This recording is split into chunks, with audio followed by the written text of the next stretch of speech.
Sorry, I was distracted there. I'm just dozing, waiting for people to join. Okay, we're filling up. We've got 4 on already. That's quick. You're 5 on, 6 on. Wow, we're doing well today. Hope everyone's fine. Michelle, hello Michelle. Joy is watching. Hi Joy, good to have you along. I wish this would tell me everyone that's watching. I don't know why, but I'm not touching that screen. I'm definitely not touching the screen. So, okay. Well, as there's 6 of you here already, we won't see. We're up 7 now. Okay, we'll get cracking on today's challenge. So, given that spring is in the air and there's blossom in abundance all around, I thought I would show you a piece. It'll be similar today to one that I did in the past. Sandra's there. Thank you, Sandra. Good to have you along. I don't know if you can see over the back. I think you can, yes, where I'm pointing. There's a canvas that I did some time ago, quite a loose one, of cherry blossom and Mount Fuji in the background. So I've dug that out of storage. Oops, now I can't put it back there. Actually guys, I'm going to spin the camera around a minute because there's something that I saw in one of my art magazines once that's really useful. Can you see that? It's just a board with some nails in it that I hang my paints up on. Huh? Cool idea, huh? So instead of rooting around the drawer for the colour that you want, it's there in front of you on the wall. That's my tip for today. Get in your garage or your shed, find a bit of wood, stick some nails in and you're good to go. So we're doing this Fuji scene. There's an image that I found on Shutterstock that I just printed off. Again, I've got Fuji in the background and the blossom in the foreground. So it's all about creating that foreground presence and giving you that sense of distance in your painting. And as usual, I'll take you through what I'm using. If I can tape that back to the top of my easel. Let me just tighten that up because it's slipped back a bit. Okay, I think I'll have to stand today. Okay, right. So I am using today a mixture of colours. So I have 2 different pinks. I'm not sure. I squeezed both out. They're very similar. I've got Permanent Rose by De La Roni, and I've also got Rose Vivid. Oh, sorry, Opaque Vivid Pink by Pebeo. I think I'm favouring the Permanent Rose, to be honest. Hello, Linda. You're still doing the butterfly. Come on, Linda. Okay, for my background, for the sky, I'm going to be using cerulean blue. You see, I've got rather a lot of this, one of my favourite colours. Again, it's a De La Roni. It doesn't matter what brand you're using, guys. As you can see, I mix and match. Just depends what's on offer, to be honest. I've got a little bit of cyan, which I may put in the sky, so I've squeezed some of that out. What else have I got? I have Burnt Umber by Senelia, and I've squeezed out 2 greens, Hooker's Green and Green Earth. Green Earth is a Pebeo, and Hooker's Green happens to be a Senelia. So I just wanted a darker green and a lighter green for some of the details in the heels. I've told you about the brown, white and black, and that's it. Christine, you're still doing the silhouette. Come on now, Christine. Keep up. Okay, one last thing I wanted to show you. I'm drinking my cup of tea as usual, but it's in a new mug. This is one of my paintings, my sheep in watercolour, that I've printed yesterday onto my mug. We slightly judged the size wrong, so the sides are a little bit bare, but we'll do better. Shanita's watching again. Hi Shanita, good to have you along too. Right, brushes, I'm using my trusty flat brushes again for this, but I will be introducing a couple of others. I'll be using, it's not a blusher brush, I promise you. It's a blending brush, and I might also use a fan brush. Okay, It's a good tool to have if you haven't got one already and you're looking to add to your art supplies, and I'd recommend a fan brush. This is quite a big one, you can get them smaller than this. Okay, so let's get started. Let me just stand up. I've got the camera painted at the screen, so you're not going to see much of me today, you'll be pleased to know. Brilliant sheep mug. Thanks, Michelle. Okay, so I'm going to start with the sky. Remember the rules about acrylic. I'll repeat it just for those people that are new to following this channel. So acrylics dry very fast. So the tip is to keep your brush nice and wet, but you do want to apply your paint quite thickly. We do not want to see canvas showing through, okay guys? So usually I would paint white on the canvas and then blend some blue in it, but just so it's a bit more interesting for you guys, I'm going to pick up some of the cerulean. Let me hold this up. I'm going to pick up some of the cerulean into my white, and the sky's very light. I'm not sure if this shot is early morning. I think it's early morning. The light seems to be coming from behind the hills. Okay, here we go. Get some colour on the canvas. So nice long sweeping strokes. Now I'm not mixing this colour thoroughly. I'm not really mixing it till I get one single colour. I'm picking up some of the cerulean, picking up some of the white, and what will be. So you get some more interest in the sky, some areas that look cloudy without working too hard at it. Okay, and just bringing this a bit more water. Your paint should feel smooth, your brush, sorry, should slide across that canvas. If it's tugging and pulling and it feels sticky, add some more water to your brush. Okay, let's get this sky in. I'm going to bring this down lower. I'm going to have some mountains coming over in a minute. Obviously the main mountain, but there's some low-lying hills over here as well. Now, we've not done the landscape yet on this channel, have we? So, some more tips, more things for you to think about when you're doing your painting.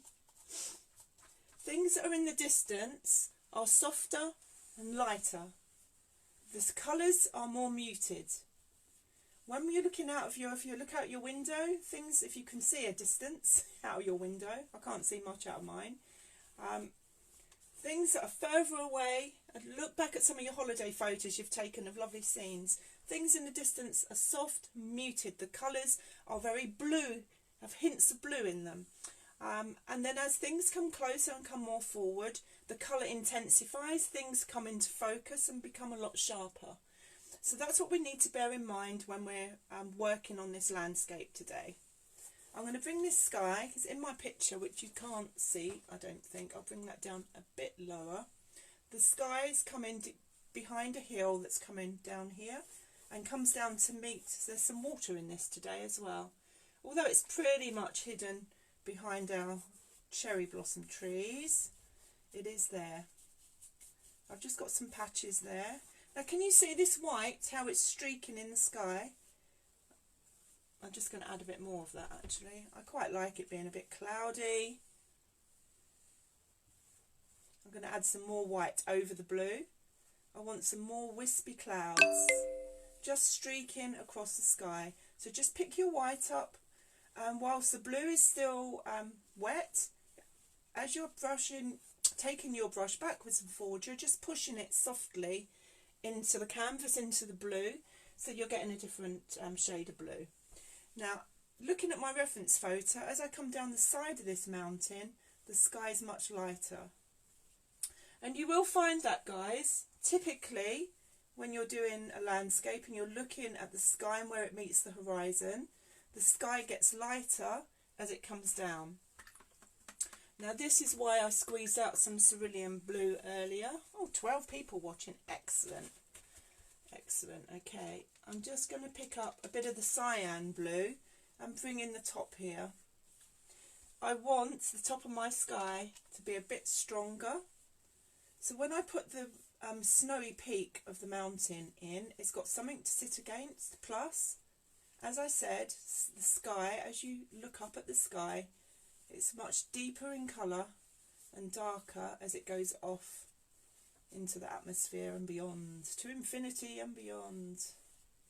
Am I going stir crazy, do you think? Are we all going a bit stir crazy?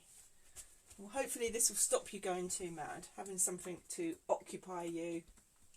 Okay, now, normally I would then put that mountain in, but because there's water coming down this front section, I'm going to carry on with this white blue mix and bring it where it's going to sit behind my blossom tree. I'm just carrying on with this same mix. Keep dipping my brush in the water to keep that paint flowing. Now, the water, as I'm looking, it's a shame you can't see the reference picture better. The water's doing the opposite of the sky, okay? So it's reflecting what's above. And remember, we've got a darker sky at the top going lighter. So the water is going lighter to darker this way as it's picking up the reflections above it. I'm just picking up a bit more white into my mix. Just bringing my horizon line. Where do I want my horizon line? Tree, about a third of the way along my canvas. That's where my horizon's going to be. I'm just going to stretch this light blue, very light blue there. And then I'm going to pick up another bit of that cyan blue and I'm going to bring this into the water. Now most of this water is obscured, so you're not going to see lots of detail of ripples. I'm using my brush on its finished edge rather than flat now. I've turned it and I'm using that thinner edge just to get the sense that it's water and not sky, and that there is some movement to it and some rippling.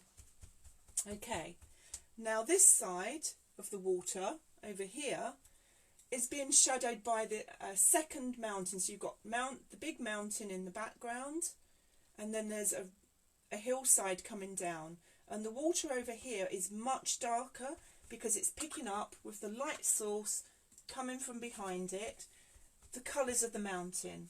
So I'm going into my brown and I'm going to pull in a little bit of my earth green and brown. Let me pick this up again. Actually, I'll take it the other way around. I'll take the brown to the green just to get this muddy, earthy colour. And I'm going to bring this in this way. So the water, I was taking my strokes that way. This is still water, reflections. I'm taking my strokes the other way. I want this to come in. I want it a bit darker than that actually, so I'm going to pick up a bit more brown, a bit of hooker's green into the mix. That's better, nice and dark. Now where's my edge of the mountain? It's pretty much there. Okay.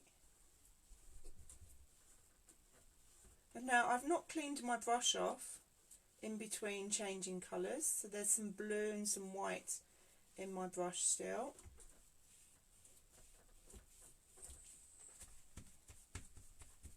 Now I'm going to go darker again. The dark hooker's green, brown, and bring some real dark. I'm going to pull a little bit of black in as well. I want it much darker. There we go.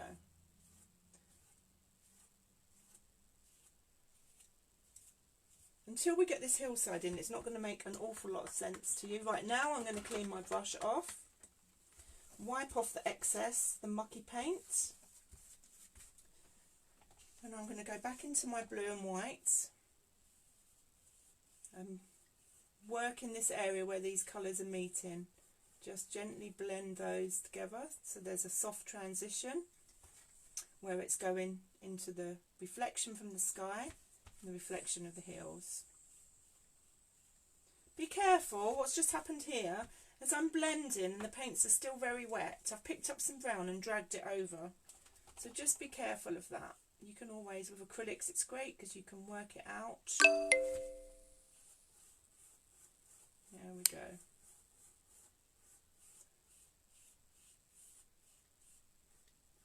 Right, now I'm going to pick up one of my other brushes that I mentioned. Yay, my blusher brush. What colour is the brown, please? I missed that. The brown's burnt umber. Linda, burnt umber. Hi Anne. Welcome along. So I've got my blusher brush, my blending brush. Now the trick is to really use this lightly, light as a feather. Just tickle in the colours that you want to blend together. Just pulling them together. Just using the very end of the brush and skimming it over. Okay. As I say, I'm not too worried about what's going on here because I'm just going to get rid of these lines now and soften that back in. So we're getting this transition in the water, the reflections from the sky and the reflections from the mountain. Okay, anyone else? I'm just trying to keep up with any comments, so if I've missed your comment and you really want to know the answer, just type it again because my phone only shows me the last 2 comments for some reason. Okay, now I'm going to bring this hillside in, and to start I'm just going to block it in. I'm just going to use this earth green and the brown again. I'm just going to block in this hillside that's coming across here. So this is the one that's closest to us. It's stronger and darker. Just blocking in.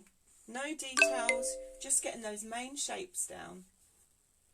We'll add some illusion of trees and interesting stuff in a while. But at this stage, we're just blocking in the shape of this hillside as it goes up.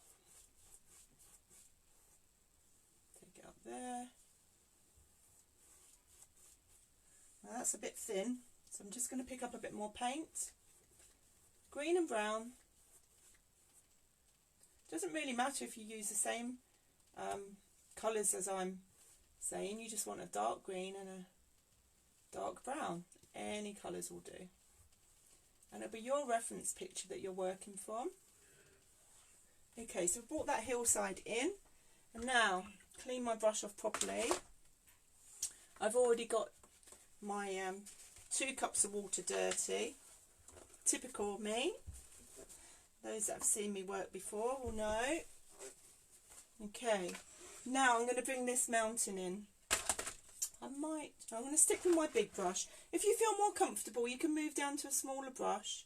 I like my flat brushes. Okay, so the tip of my mountain, I'm not having it centre, it's slightly off to the left hand side as I'm looking at it. I'm just going to push my brush down on the canvas and follow the side of this mountain down. Quite a lot of paint on there. I can use that paint that I put down to bring the side of this mountain in. Now there's going to be some little fuzzy trees that come in here, so I'm not worried that this white at the moment has gone over the brown. Not a problem. A little tree line is going to put paid to that. And now the other side of my mountain's in shade, so I'm going to pick up some of this cerulean blue and the white, no, cyan blue, sorry. And I'm also going to put a bit of brown. I want to tone it down. Shadow colour's more grey, so if I bring some brown into my blue mixture, I'll get a grey. Brown, blue, and add some white. You're thinking, why don't you just go black and white for grey? Because it's a nicer grey by mixing it yourself. It's more earthy. Just blending this in a bit more than the other colours I did before. This is a very bluey grey actually. Bit more white, I want it lighter. So once you've got the shade, the colour that you want, just add some more white to get the depth. Okay, and I'm going to come down this side of my mountain. Just follow this sweeping line as it's coming across here. Turning my brush round onto the flat. I'm trying to get a sense of the way the light's hitting the mountain and showing this shadow, which brings it into more of a three-dimensional object. Pick up some more white because it's a snowy peak. There are some drifts of snow coming through that. And as the mountain's facing us, it's getting lighter again. Okay, so we're getting, hopefully you can see that. Well, it's looking, Carol, hello Anne. There's lots of people that know each other on here. It's really great to see. Hi Carol. Hi everyone. It's like a meeting place, a virtual meeting place for you all to catch up and get an art fix. Okay, I'm just bringing some white along this edge. Along the edge there, that's the snow, but I've still got my shadow areas. I'll add a bit more white, and I'm going to use a little bit of this shadow colour in here as well. I'm glad you're all enjoying this. It was just an idea I had when I had to stop running my classes. I thought, well, number one, I'm going to be bored. I'm sure there's a lot of people going to be going stir crazy. So what can I do? Obviously, I'm one of the, was it 5 million self-employed people in England who haven't been catered for yet in the government's means of helping us out. So I've also launched some virtual lessons, which if you follow my page you'll see a link to. So on those I'm using an app called Zoom, and a couple of you have already signed up for classes, so thank you for that, where you'll all be able to actually see each other and chat within that forum, and it'll just be a bit more interactive, a bit of fun. So I've kept the classes as low as I can. They're on average £6 for an hour and a half class. You obviously need, I put a list of the materials that you need for the respective classes, and then yeah, we'll do a virtual lesson. So the first one's on Monday. I'm really looking forward to doing that and seeing how it's going to work. Okay, back to my mountainside. I'm going to take this bluey brown mixture again. I'm loving this colour that I mixed up here. And there's shadow, there's another, I'm not sure, the reference photo is not the best in the world. I was in a bit of a hurry this morning choosing one. I think it's all part of the same mountain. Anyone been over to see Mount Fuji will know better than me. Now this colour is beautiful. This is a more distant hill, so it's lighter, darker than the sky, but lighter than this foreground one. So I'm just bringing this, mixing a bit more white into my shadow mixture that I made earlier, bringing that behind this other hill. And here and there I just want this to come up, soften that down. There's some little paths, there's some little snowy tracks, some rocks coming through this side of the mountain. So we've got a very misty, very light hill in the far distance, and we've got our stronger one here. Now looking back at this stronger hill now, I've got the mountain, and actually I don't like that colour very much, so we're going to go over it with some green. I'm just going to green it down. That brown, I'm not liking that brown. Okay, so it's much more closer to the reflection in the water now.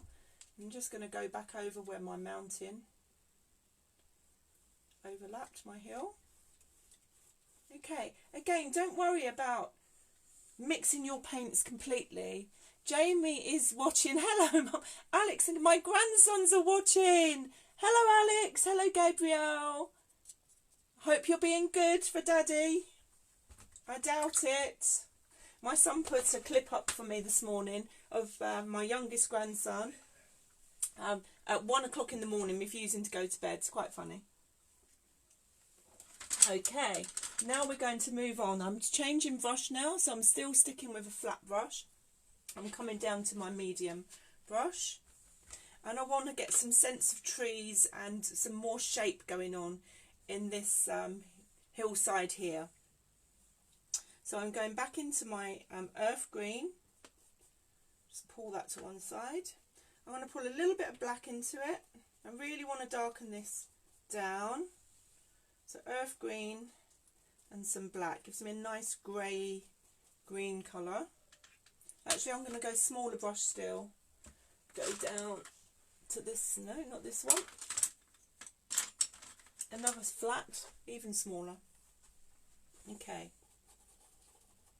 and I'm just going to start creating just slight flicking up in this mixture, this dark green, to create some trees right on the top of this hill here.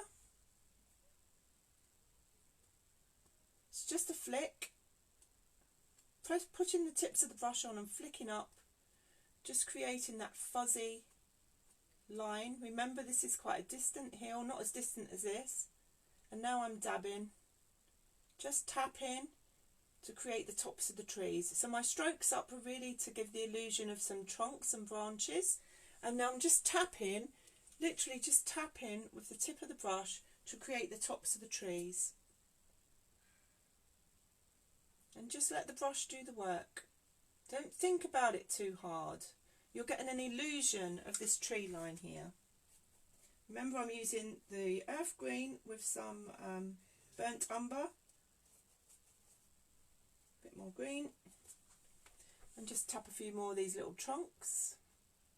Try not to have it too uniformed. Actually, in the reference photo, they are quite uniformed up this end. But here we start getting some different shapes and forms. I'm just switching my brush onto the side now, guys. So it's my little flat brush. I'm just going to use the side just to tap some different shapes coming up. Again, the blossom tree is going to cover some of this because the blossom tree is going to come into the foreground here. Just tapping those trees along there. And now with this darker colour, the same colour I've got on the brush,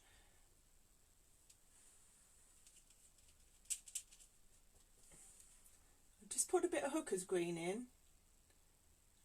Fancy a bit of a stronger green, and just tapping the flat of the brush against the canvas where there's different crops, outlying trees that I can see different colours in this hillside. So just looking at the reference photo, trying to work out where I want to put this sense of tops of trees that are just sitting on this hill. Some different shapes, different colours.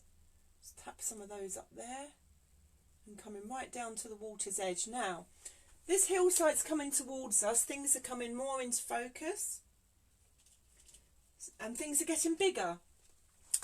Obviously, it's something I didn't mention before.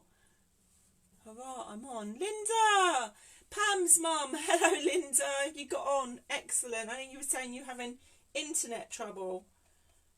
Glad to have you along. Yeah, as things come closer, they're also getting bigger and more in focus. So I'm going to put some stronger colour trees. I've added a bit more black into my green. I'm getting these stronger shapes, stronger colour as things come towards us. Just tapping around. Some more muted greens up here. Stronger ones as they're coming down towards the shoreline. Coming up this side. Your paint does not have to be smooth. It can be impasto, which means, you know, lumpy, where you're using this tapping motion. It all adds interest to your work. I'm just tapping a little bit more of this dark up here as well, because these ones are coming closer to us. So I want these little trees. My phone's binging away. Hopefully that's people booking lessons. Okay, so I've got my darker trees in. I've got this lighter patch in the middle. I want a bit more, I wish I'd squeezed out some yellow ochre, but I didn't. I'm going to use the brown and a bit of white just to get a lighter. In fact, I didn't put any yellow on here either. Let me just grab some yellow ochre. It's only behind me. In the drawers, she says. Okay, yellow ochre. A little bit of yellow ochre. Is that mustard yellow?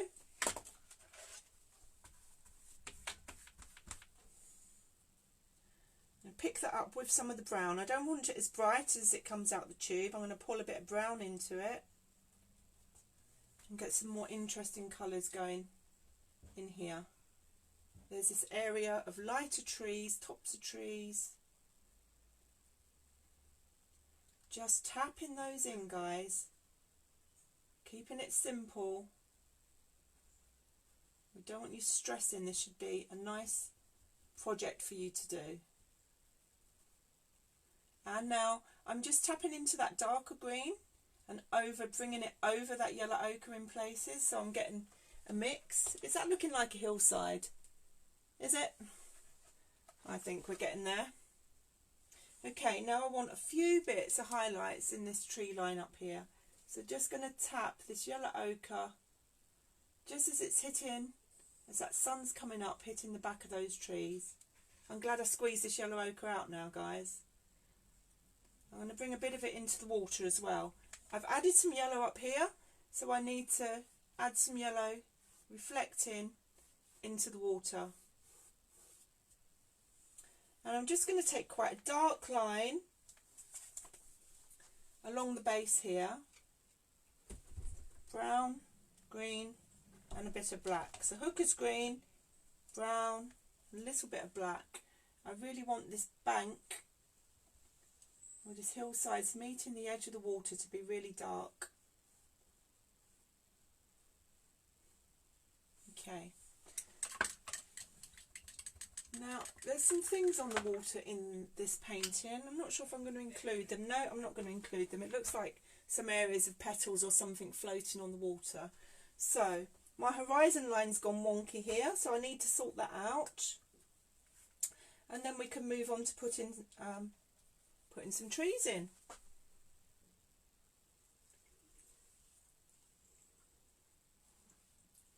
Just bringing that nice light. Remember, the water's light this side. The other thing to think about, maybe not in this painting because there's not much detail in the water, is that your ripples on the water should also get tighter together as they're back here and wider apart as they come towards you. Again, it's all about creating that illusion, that sense of depth in your work, and these little things, these little observations will really help you to get that. Okay, so that said, I'm just going to darken this area of water here. I want some more shadows in here coming from this hillside that's reflecting in. Nice and tight, letting a little bit of light come between the strokes. Keeping that yellow ochre in the reflection. I'm just going to work this out to the side. I feel like Bob Ross. Okay, nearly there. I'm just going to bring another lighter patch. I can see it in the reference photo and it's distracting me, so I'll make my mind up in a minute. I'm just going to bring this lighter area, just putting some white on, a bit of green, tone that down a bit. There are these areas that are just coming through the water that are really light, coming in from the left hand side. So I've decided to put those in. This one a little bit more yellowy. I'm not sure what it is I'm seeing in the photo, but yeah, a bit more interest over here in the water. Okay, my shadow isn't going far enough because my hillside's going to here. So keep having a look, fine-tuning, having a look to see whether you think you've got things right or if it needs tweaking. Just bringing this water shadow a little more forward, right to the end of this landmass. There we go. That's better. I'm happier with that now. It's all looking right. Where's the hair? The hair?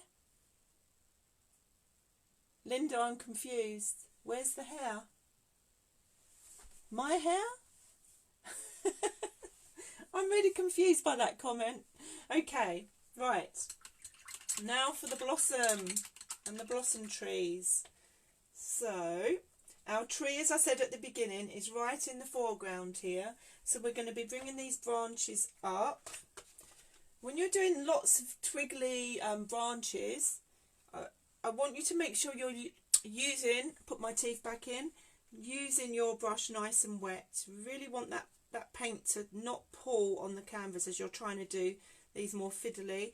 And I'm just mixing some of this brown into my black to get a really dark, because they're right in front of us and they're being silhouetted like we did the other day. Oh, Bob Ross. I'll have to get a wig, Linda. Bob Ross wig. Brilliant idea. Oh my god. Okay, so I'm just hold my brush a bit further away, stand back from my canvas and bring these branches in and up. Just look at the shape. It's really important to study your reference photo. Now these all seem to come up and off of each other. So I'm going to bring this one right in from the side and create these branches. So it's really suddenly shifting the focus. We've got all of this stuff happening right up close to us. It's shifting the focus for the viewer. Suddenly they're seeing this distance and they can see what you're showing. Nice dark silhouetted branches. And have some coming right over here. I want them to come over here,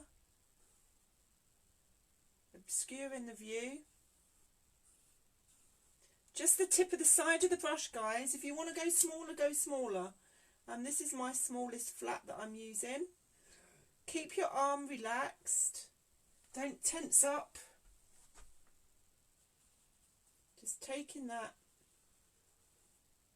branches off and up. Now some of these, again, even in the foreground, are going to be nearer to you and further away.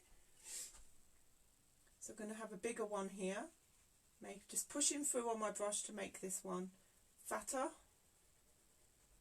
Taking it right up into this sky. Some branches coming off.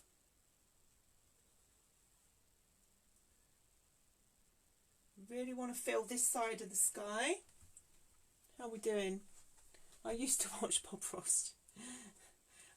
I've seen a few of his videos. He just drove me mad, to be honest. I couldn't really watch. With his fluffy little clouds and another little tree here and another little tree there. Quite funny, quite comical. Okay, I'm just going to be a while just filling up these branches. It's really quite close up into the top of this tree here. I'm going to bring some that are just peeking in as we go across. So it's higher this side than so this is the top of the tree that we're looking through, getting lower as we go down the side. So bringing some little branches up here. Thinking of the shape of that overall tree. You really want to get as many of these in now rather than bring them in later, because you're going to be sticking blossom all over the top. Okay, I'm also going to have, there's some grasses or something coming on in this side. So I'm going to pick up my green, wash my brush off a bit. Green and brown. A bit of this yellow ochre actually. And bring some grasses coming over here. I'm not sure where they're coming from, but I can see some foreground grasses over this side. So this is the joy of not mixing the paint fully on your brush. I've got some green, I've got some yellow ochre, and just letting it work together, flicking my brush up, up, up, up, up from the bottom to create these grasses. I might bring some of this yellow ochre for some areas of highlights against the trees now.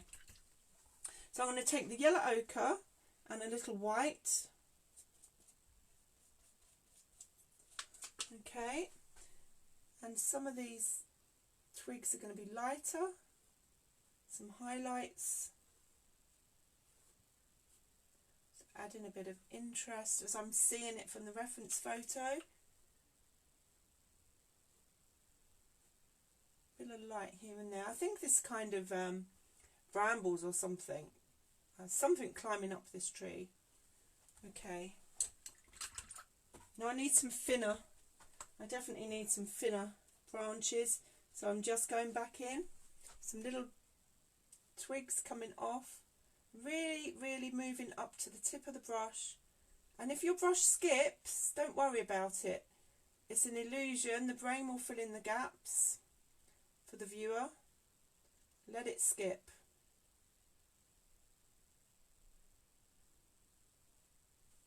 I might move to a rigger brush. Have we got my rigger brush?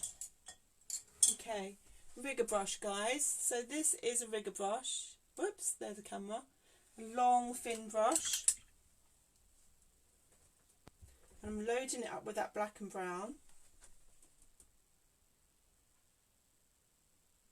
And this will allow you to get thinner. It seems bizarre because it's such a long, unwielding brush. And generally I use this one for watercolours. But now you can see I can create these much thinner branches. If you haven't got a rigger brush, go for the smallest one you can. So we've got the main branches in, and now we're just bringing the tiny little twigs coming off of these main branches. Just a random pattern. Keep it nice and dark still. Keep the paint wet on your brush so it won't pull and drag, cause you problems. So you can see how much thinner the lines are going down now that I've switched to the rigger brush, the smaller brush. So two new tools, the fan brush that I mentioned earlier, which we've not actually used yet. But I'll give you a tip about fog in a minute, to those that are still with me. And mist. People get scared of these misty fog. How on earth do you paint that foggy, misty scene? It's actually a lot easier than you think. Just a couple more, and then we'll start bringing some of the pink blossoms in. Really strong. I want these ones right at the foreground. I'll add a bit more black, a bit stronger, closer to us, really strong. And a few more little tiny branches with my rigger brush over here. Okay, so our trees in, our mountains in, our hills in, our water's in. We're doing good. Bob Ross painting's too limited. No animals or people. Okay, so should I tell you, is this dry? It's dry. Do you want to know about fog? Do you want to know about mist, like I had in the painting over there? Would that be interesting? Would you like to see some mist coming across here? Let's do it. Before, I'm going to let this tree side, leave that for a moment. I'm just going to give you the sense of bringing some mist across this mountain in the distance. We could also bring it over some of this tree hill. Now there's two chances to do that, guys. Two ways of doing that I use anyway. There's probably more than that. One of them is to use a product called zinc white. Zinc white, mixing white, it's also known as. The difference between titanium white and zinc white is that it's more translucent. So there's more binder than paint, about 10% of paint to the binder. And we use this, Joy, in the class that we did on glazing, if you remember. So we can use zinc white, neat, as it comes out the tube. In fact, I did squeeze some out earlier in anticipation of doing this. So now I just need to grab another brush. Bear with me.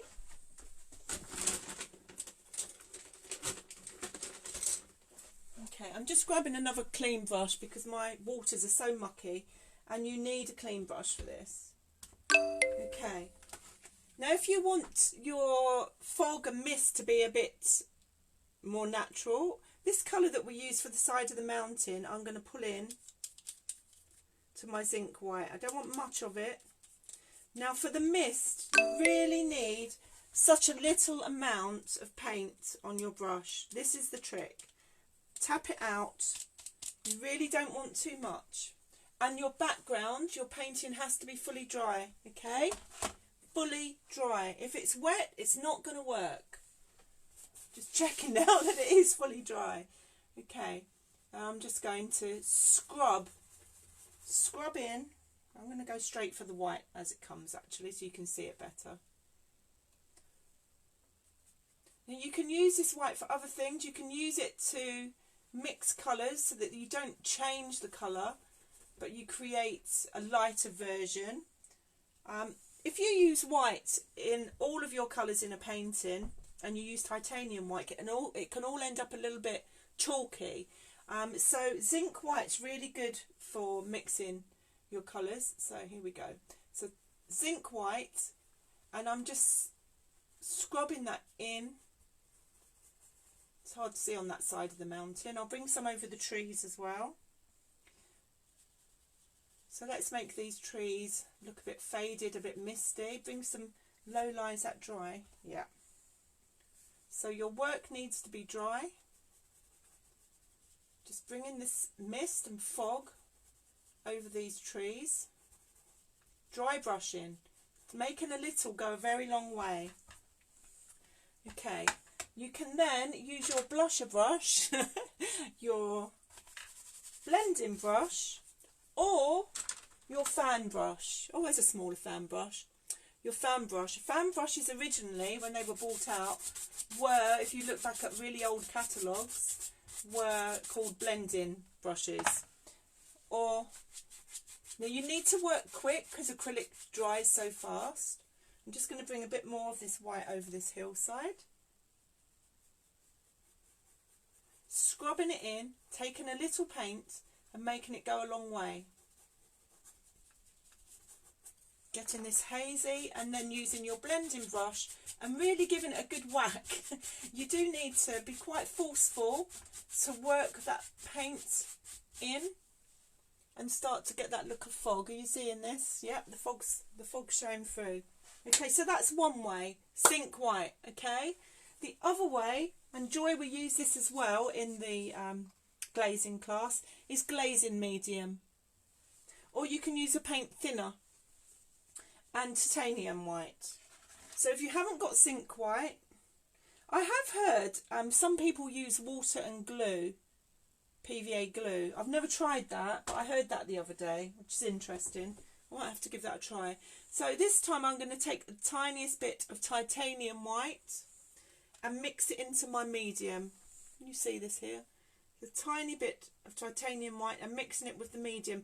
And the medium's really just doing what we've done with the zinc white that's already mixed up for you. So it'll be nice and clear. Just scrubbing it in again.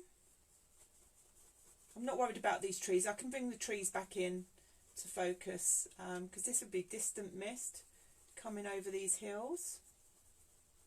A little bit more titanium white in there. Scrub it in.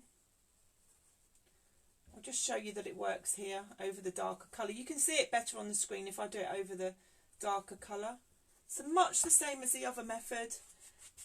Give it a good bashing with your blending brush. Just be careful, you do get a lot of hairs come out of these damn brushes. Excuse me. But yeah, it can be annoying, so make sure that you spot those and get rid of them. But you can put a bit of colour into it if you want, or you can just use it. Now, if you find you've put it on too thick, I'm just going to take some glazing medium and work it in to spread that out. You get this misty, smoky, smoke on the water kind of look. Just glazing medium. Just going to work that out. Cover up all my bushes and shrubs from earlier. Just glazing medium. Just soften that edge. So really scrubbing in. Getting that low lie, misty, hazy look. So the trick, just to repeat, other than whether you're using zinc or glazing medium, is to apply it tiny amounts and use that amount to spread it out, blend it out. Okay? Oh, Just drop my towel on the floor. Right, so on to Blossom. So those that were following the other day when we did our hyacinths or whatever they turned out to be, we're going to use that same method of dabbing. Everyone loves dabbing. Okay, so I'm going to go to my small round brush this time. You can use a flat if that's all you've got. Don't get hung up on it. We are just going to be dabbing. And I'm going to go dark to light again. Remember, dark to light last time when we did it? Round brush. Let me just change my pot of water. I need some clean water here. I'm going to use this darker pink, this permanent rose. I like this permanent rose colour. I'm just going to be tapping the flowers on and around these branches.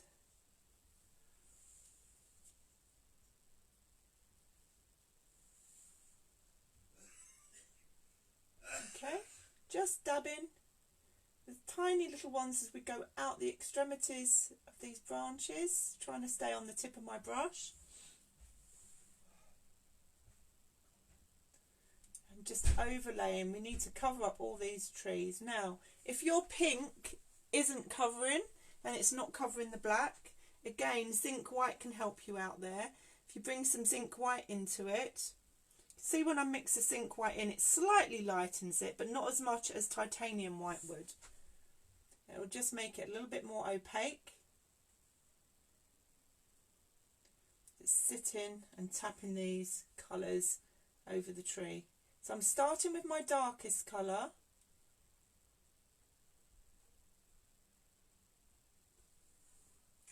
I'm going to switch to the other pink. I'm going to mix it up, guys. I'm putting different pinks in. Why not?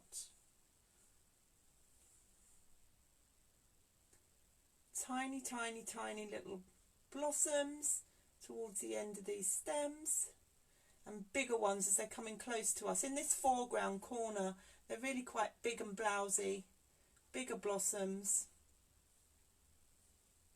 Just copying from your reference photo the placement. You can just have fun with this. Hyacinths grow from one bulb and stick straight up. Lilacs on a tree flop over. Ah, does that help us with the leaves though, Linda? We was a bit confused by the leaves. Let me show you it again. These kind of floppy leaves as to what plant it is. Or maybe it doesn't exist. We did consider that as well. Okay, I'm going to bring some titanium white into my pink now. I want some different lighter shades of pink. Really loading up my brush with this next shade of pink. Scrape off the excess. I'm just going to tap into the colours that are already down to create a bit of variety, like bundles. Okay, maybe it is then. So my lighter colour pinks in and amongst these darker ones. You could pick up two colours at once, guys, if you wanted to. So on with your little flat brush, you could go for the dark pink and some white even. Okay, so half and half. Ooh, more paint on the floor. Half and half, pink and white on your brush. And just dab them on. Very effective. Pink, I quite like that. I'm going to do more of those. Pink and white. Just press them and you'll get both of the colours come down at once, and you'll get something in the middle as well. So that's all you need to do to bring this painting to its conclusion, is have the fun bit with your different shades of pinks. I'm going to lighten it up even more. Take these baby pink highlights. It's so effective using this foreground, having something in the foreground, similar to the picture that I shared the other day that I entered. into landscape artist, having those boats, that became my foreground, my reference, really, that focal point. And for this, the mountain's now pushing back. Can you see how suddenly the mountain and the hillside really very distant, and all the focus has been drawn and pulled forward, so you're creating that illusion, that sense of depth in your painting. There we go. Now this could go on for a good half an hour of me dabbing on there with my, let me just bring the easel round. So this is where I've got to. There will be some more fine tuning going on. I might go back into this hillside and bring it back into focus, although I think I'll keep some of this mist. I'm liking the way the mountain's looking in the sky, and you can see how the water is less important now as you're going to fill this blossom up in the foreground. So I really hope that you'll get your acrylic paints out and have a go at home, and I hope you've enjoyed following along. Please, if you want to join the virtual lessons, have a look over at my website. You'll see the booking page there, and have a look. I think I've scheduled 4 classes at the moment. One of them, the longest one's going to be a 2.5 hour pastel of a wolf, on pastels on black, which is quite stunning. So that's the longest one that I've scheduled, and slightly more expensive. But the others, we have an ink fox, Sly Old Sylvester.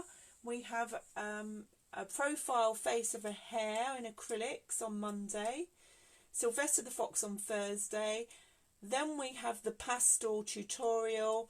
And then finally, at the moment, I've done an ink and wash. Joy, I did that for you. You want to get back to your watercolours. So there is a scene of a countryside with a gate, landscape again, but in ink and wash, so you might like that one. So thanks again, guys. I'll be working on an idea for tomorrow's Paint Along with Eunice, and I might even have a wig, Linda. What do you think? Thank you. Really appreciate you watching, and I'll speak to you all soon. Bye now. Enjoy.